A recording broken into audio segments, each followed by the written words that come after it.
Israel Shahak on Israel's borders.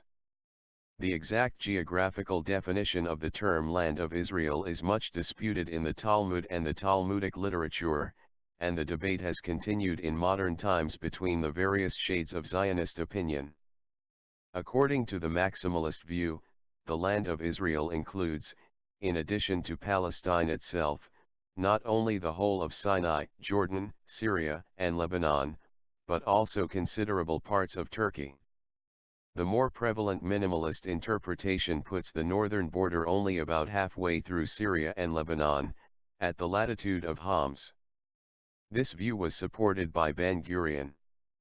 In all Talmudic interpretations, the Land of Israel includes Cyprus.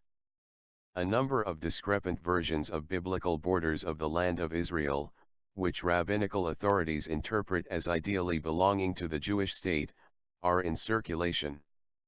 The most far-reaching among them include the following areas within these borders: in the south, all of Sinai and a part of northern Egypt up to the environs of Cairo; in the east, all of Jordan and a large chunk of Saudi Arabia, all of Kuwait and a part of Iraq south of the Euphrates; in the north, all of Lebanon and all of Syria together with a huge part of Turkey, up to Lake Van; and in the west, Cyprus. An enormous body of research and learned discussion based on these borders, embodied in atlases, books, articles, and more popular forms of propaganda, is being published in Israel, often with state subsidies, or other forms of support. Certainly the late Kahan and his followers, as well as influential bodies such as Gush Emunim, not only desire the conquest of those territories by Israel, but regard it as a divinely commanded act, sure to be successful since it will be aided by God. In fact, important Jewish religious figures regard the Israeli refusal to undertake such a holy war, or even worse, the return of Sinai to Egypt, as a national sin which was justly punished by God.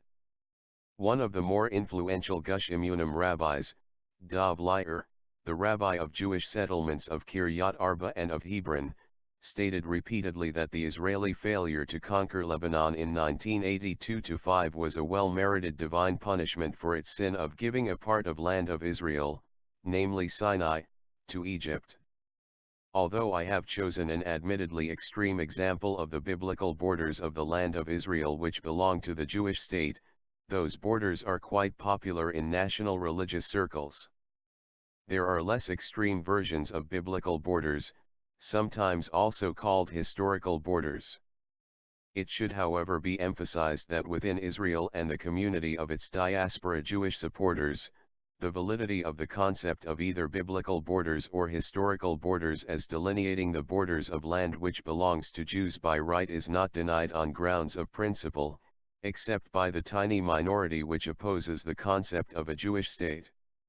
Otherwise, objections to the realization of such borders by a war are purely pragmatical.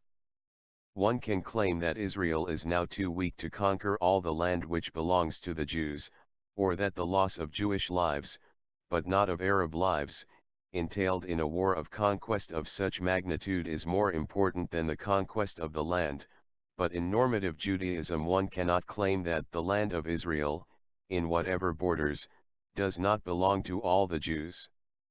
In May 1993, Ariel Sharon formally proposed in the Likud Convention that Israel should adopt the biblical borders concept as its official policy.